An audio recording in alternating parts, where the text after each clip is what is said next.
तो जैसा कि लास्ट एपिसोड में आपने देखा, सियोंग और जिनशू एक दूसरे पर जियांगवू को लेकर आरोप लगा रहे होती हैं। जिनशू कहता है कि मैंने जियांगवू का साथ दिया ताकि वो हमें चोट ना पहुंचाए। इस पर ची कहता है कि वो सब तो ठीक है, पर तुमने युन को उसके कमरे में बंद क्यों किया है। जिनशू कहता है कि मुझे डर था कि कहीं जियांगवू उसे चोट ना पहुंचा दे। अब ची और जिनशू में जियांगवू को लेकर बहस होने लगती है। तभी एक सैनिक जिनशू से कहता है कि युन आपसे मिलना चाहती है। ये सुनते ही जिनशू ची के साथ बहस करना छोड़ युन से मिलने चला जाता है। इधर जियांगवू जाओयो को बताने लगता है कि कैसे वो चिन से अलग हुआ और उसकी वजह से दुनिया में आया। पर जाओयो कहती है कि मुझे इससे कोई फर्क नहीं पड़ता कि तुम इस दुनिया में क्यों आए हो, बस मुझसे दूर रहो। इतना कहकर वो जियांगवू पर अटैक कर देती है, पर जियांगवू को मारना उसके बस में नहीं था। जियांगवू उल्टा जाओयो पर ही अटैक कर देता है, पर फिर से चिन के कल्टीवेशन के कारण वो कुछ भी नहीं कर पाता। जियांगवू जाओयो से कहता है कि जब तक तुम मुझसे ये नहीं कहती कि तुम मुझे पसंद करती हो, मैं जेल में जाकर तुम्हारे सेक्ट के लोगों को मारता रहूंगा। इतना कहकर जियांगवू वहां से जाने लगता है तो जाओयो उससे रोकती है और खाना देने को कहती है। जियांगवू बिना कुछ कहे कमरे से बाहर आता है, जहां वो देखता है कि उसका एक भाई छुपकर उन दोनों की बातें सुन रहा था। जियांगवू अपने भाई से कहता है कि तुम हमारी बातें कैसे सुन सकते हो। उसका भाई जवाब देता है कि ये सब छोड़ो, अगर तुम चाहते हो कि जाओयो तुम्हें पसंद करे तो तुम्हें अपने हाथों से खाना बनाकर उसे देना चाहिए, तभी वो तुम्हारी फीलिंग्स को समझ पाएगी। जियांगवू को ये आइडिया कुछ ठीक लगता है, इसलिए वो खाना बनाने लगता है। तभी उसका दूसरा भाई आकर कहता है कि जेल में वानलू सेक्ट के सैनिक ज्यादा है और हमारे सैनिक कम, हम उन्हें ज्यादा देर रोक नहीं पाएंगे। जियांगवू कहता है कि अगर ऐसा है तो वानलू सेक्ट के कुछ सैनिकों को मार दो। इस पर जियांगवू का पहला भाई कहता है कि इससे तो जाओयो तुमसे और ज्यादा नाराज हो जाएगी। वहीं जेल में लीचेन सिमारोंग से कहता है कि जियांगवू के पास अभी चिन की ताकत है, इसलिए मैं उसे हरा नहीं सकता, मुझे जाओयो के गायब होने का इंतजार करना होगा। सिमारोंग पूछता है कि जाओयो अभी तक कितनी बार गायब हो चुकी है। लीचेन कहता है कि 2 बार। आगे जियांगवू जाओयो के लिए खाना बनाकर लाता है, पर जाओयो खाना खाने से मना कर देती है। वो जियांगवू के साथ एक डील करने का कहती है, पर जियांगवू कहता है कि मुझे तुम्हारे साथ कोई डील नहीं करनी, मैं बस तुम्हारे साथ रिलेशनशिप में आना चाहता हूँ। ये सुनकर जाओयो कहती है कि ऐसा तो कभी नहीं होगा, मैं बस लीचेन को पसंद करती हूँ और हमेशा उसी को पसंद करती रहूंगी। जियांगवू कहता है कि लीचेन के पास इतनी ताकत नहीं है कि वो तुम्हें बचा सके, और पसंद तो मैं भी तुम्हें करता हूँ। अगर तुम मुझे किस करोगी तो मैं तुम्हें अपना हार्ट निकाल कर भी दिखा दूंगा। जाओयो जब किस करने से मना करती है तो जियांगवू जबरदस्ती उसे किस करने लगता है। तभी जाओयो वहां से गायब हो जाती है। जाओयो को गायब देख जियांगवू कहता है कि ये कौन सा मैजिक है जिसके बारे में मुझे भी नहीं पता। इधर जाओयो गायब होकर किंग कॉन्ग पिल वाली शॉप में आ जाती है। वो शॉप ऑनर से एंटीटोड का पूछती है। ऑनर कहता है कि मैं तो खुद 2 बार गायब हो चुका हूँ, अगर एंटीटोड बनाया होता तो मैं अभी तक खुद को बचा लेता। ये सुनकर जाओयो कहती है कि तुम्हारा एंटीटोड तैयार है या नहीं, पर अब मुझे वापस जाना होगा क्योंकि मुझे किसी को बचाना है। वहीं जियांगवू लीचेन के पास आता है और पूछता है कि जाओयो कहाँ पर है। लीचेन इसका कोई जवाब नहीं देता। इस पर जियांगवू कहता है कि मैं तब तक तुम्हारे पास ही रहूंगा जब तक जाओयो वापस नहीं आती। मैं जानता हूँ कि वो तुम्हें बचाने यहाँ जरूर आएगी। वहीं जियान लूसीची को जेल का दरवाजा तोड़ने को कहती है, पर लूसीची कहती है कि मुझे अभी खाना खाना है, पहले खाना दो तभी मैं दरवाजा तोड़ूंगी। ये सुनकर जियान उसे कुछ खाना देती है ताकि वो जल्दी दरवाजा तोड़कर उन्हें जेल से बाहर निकाल सके। आगे जाओयो वापस वानलू सेक्ट में आती है और अपनी लाइटनिंग स्वॉर्ड ढूंढने लगती है। जैसे उसे अपनी स्वॉर्ड मिलती है तो वो उसे लेकर लीचेन के पास आ जाती है। जाओयो का लीचेन को बचाने आना जियांगवू को पसंद नहीं आता। वो जाओयो को पकड़ लेता है और लीचेन को मारने लगता है। लीचेन जब जाओयो को तकलीफ में देखता है तो वो अपने आप पर और ज्यादा कंट्रोल नहीं कर पाता और उसका डीमन ओरा जाग जाता है। डीमन ओरा को देख जाओयो अपने आप को जियांगवू से छुड़ाती है और लीचेन को अपना डीमन ओरा कंट्रोल करने को कहती है, पर लीचेन ऐसा नहीं कर पाता। ओरा को देख जाओयो बहुत डर जाती है और एक बार फिर से गायब हो जाती है। जाओयो के गायब होते ही लीचेन भी वहां से निकलकर फॉरबिडन एरिया में आ जाता है। उन दोनों के वहां से जाने के बाद अब जियांगवू सिमारोंग से पूछता है कि जाओयो और लीचेन कहां पर गए हैं। सिमारोंग कुछ भी बताने से मना करता है तो जियांगवू वानलू सेक्ट के सैनिकों को मारने को कहता है। यह सुनकर सिमारोंग बता देता है कि वो दोनों इस टाइम फॉरबिडन एरिया में गए हैं। इधर जब जाओयो चिजीदी से वापस आती है तो लीचेन उससे कहता है कि तुम पहले ही 4 बार गायब हो चुकी हो, अब एक और बार गायब हुई तो तुम हमेशा के लिए चली जाओगी। जाओयो कहती है कि मैंने इतने बुरे काम किए हैं कि हेल में भी मुझे जगह नहीं मिलेगी, इसलिए मैं कहीं भी नहीं जाने वाली। इतना कहते हुए वो बेहोश हो जाती है। तभी जियांगवू वहां आ जाता है। वो उन दोनों को जब इतना करीब देखता है तो बहुत एंग्री हो जाता है और उन पर अटैक करने लगता है, पर लीचेन का डीमन ओरा अभी भी जगा हुआ था और इसी कारण जियांगवू उसे हरा नहीं पाता। इन दोनों में काफी टाइम तक फाइट होते रहती है।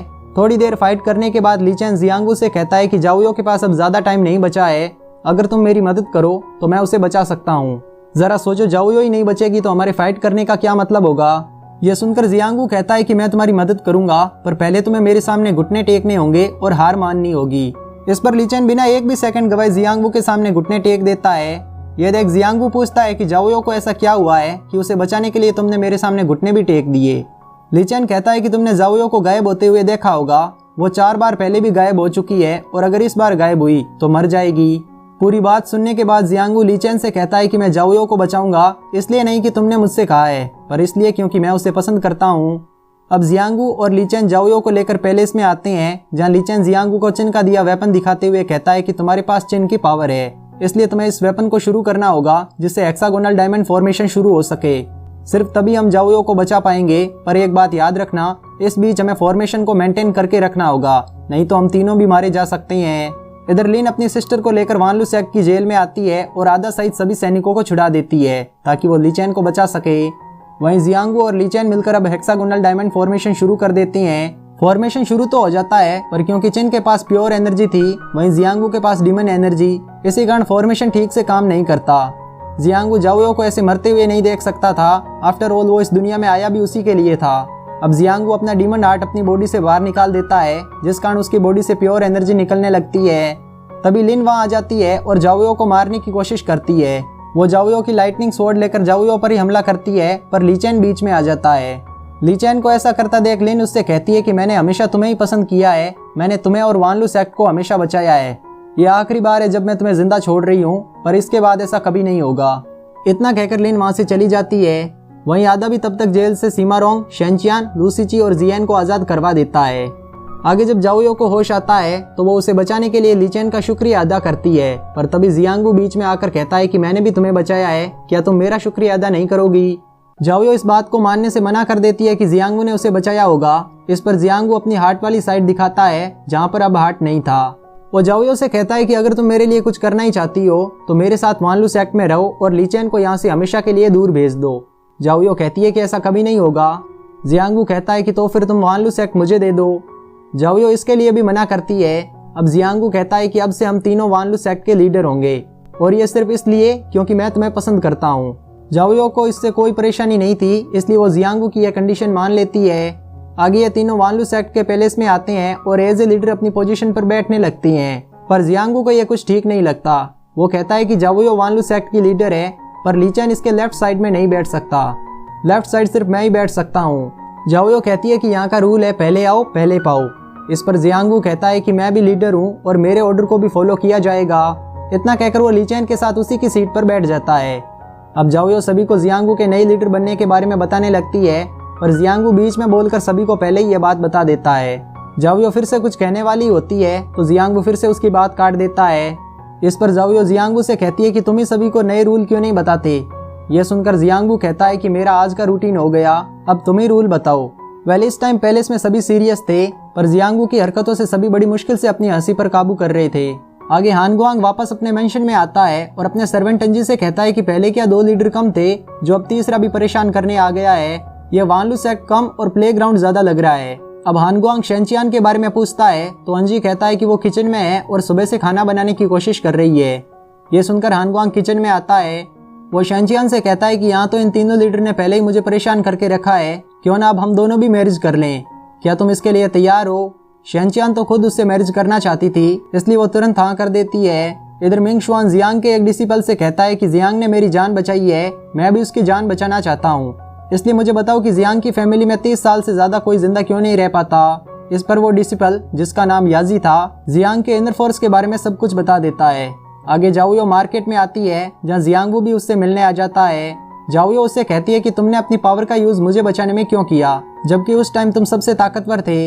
इस पर जियांगू कहता है कि मैंने तुम्हें पहले भी बताया था और अब भी बता रहा हूँ, मैं तुम्हें पसंद करता हूँ, इसलिए तुम्हें बचाने के लिए कुछ भी कर सकता हूँ। यह सुनकर जाओयो उसे धीरे से मारती है, पर जियांगू की कंडीशन देख उसे समझ में आ जाता है कि जियांगू अभी भी अपनी चोट से रिकवर नहीं हुआ है, इसलिए वो उसे हीलिंग मेडिसिन देती है। रात में जियांगू ली चेन और जाओयो से कहता है कि मेरा यहाँ कोई कमरा नहीं है, इसलिए अब से मैं इसी पैलेस में सोऊंगा, आज से ये मेरा कमरा है। इतना कहकर वो पैलेस में ही सो जाता है। इसी सीन के साथ एपिसोड 43 एंड 44 एंड हो जाते हैं। मिलते हैं नेक्स्ट एक्सप्लेनेशन वीडियो में, तब तक के लिए शिए शिए शाओगान।